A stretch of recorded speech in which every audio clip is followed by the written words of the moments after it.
Lockdown में जब हमारा देश कोरोना से परेशान था और जब हमारी इकोनॉमी पाताल में समाती जा रही थी, तब एक ऐसा देश था जो अपने गेम और ऐप इंडस्ट्री से अरबों रुपए छाप रहा था।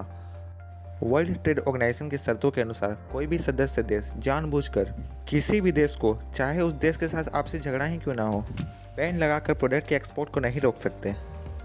और जब देश के आम नागरिक ही देश के अलावा फॉरेन चीज़ों को इस्तेमाल ना करना चाहें, तो क्या कहा जा सकता है? उन लोगों की वजह से उस देश में किसी भी कंपनी को उस देश में सस्टेनेबल बेस मिल ही नहीं पाएगा और वह अपना बोरिया बिस्तर लेकर निकल लेगी। ऐसी ही रणनीति चीन कई वर्षों से अपनाता आ रहा है।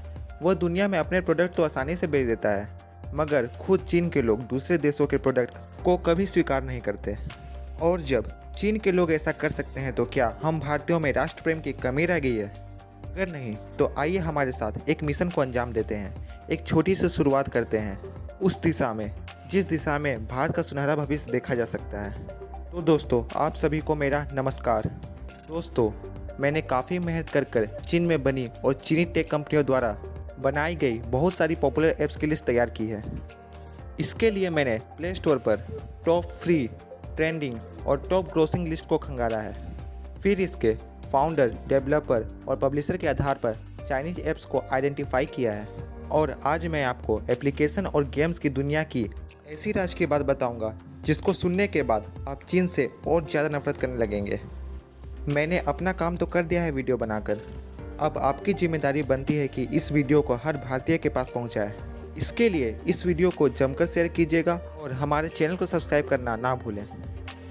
टिकटॉक, हेलो और वीगो वीडियो जैसे मोस्ट पॉपुलर ऐप चीन की एक कंपनी बाईडांस का प्रोडक्ट है। इसके अलावा VMate status, Kwai, Zakzak live, U video, MV master, गियो फन, शाओमी स्पॉन्सर्ड जिली, टिका एंटरटेनमेंट, स्नैक वीडियो चीन के फैलाए गए कुछ ऐसे वायरस हैं जो इंडियन यूथ की कीमती समय को बर्बाद करने में सबसे बड़ा योगदान करते हैं। शेयर इट और जेंडर जैसे फाइल शेयरिंग ऐप भी चीन की ही है। Alibaba, AliExpress, club factory, Banggood जैसी शॉपिंग ऐप भी पूरी तरह चाइनीज ऐप है।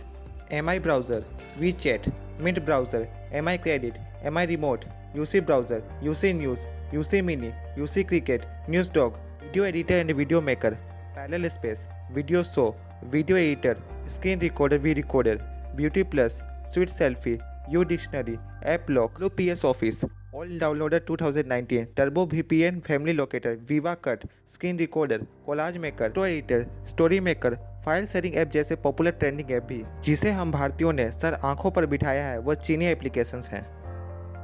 ऑफिस से लेकर घरों तक इस्तेमाल होने वाला पॉपुलर ऐप कैम स्कैनर भी चाइनीज डेवलपर द्वारा ही डेवलप किया गया है।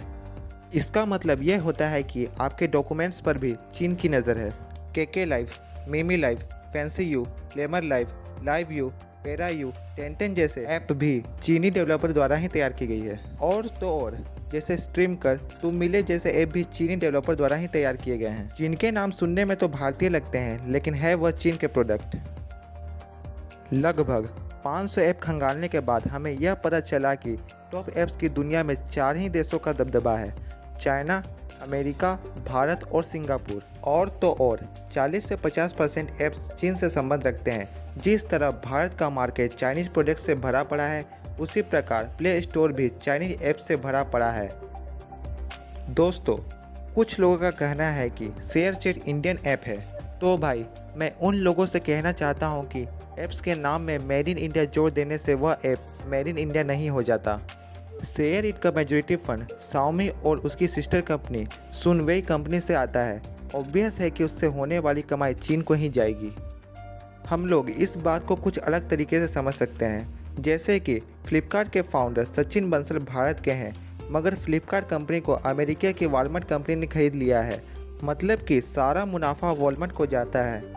अब जब सारा मुनाफा वॉलमार्ट को जाता है, तो काहे का इंडियन कंपनी? आपको एक बात सुनकर हैरानी होगी कि जैसे एनिमेशन की दुनिया में डिज्नी और पिक्सर की बादशाहत है, ठीक वैसे ही बादशाहत चीन की कंपनी टेंसेंट कंपनी की गेमिंग की दुनिया में है। ऐसा कोई भी गेम नहीं जिससे टेंसेंट का नाम ना जुड़ा हो। कई गेम्स के खुद ही डेवलपर होते हैं और कई गेम्स पब्लिशर या फाउंडर इसके लिए शुरुआती ब्लूप्रिंट तैयार करते हैं कि वैसा होना चाहिए, वैसा होना चाहिए। फिर फाउंडर गेम्स या ऐप को डेवलप करने वाले कंपनीज के पास जाते हैं जो एक्चुअली में आइडिया के अनुसार गेम्स या एप्स को डिज़ाइन कर देते हैं।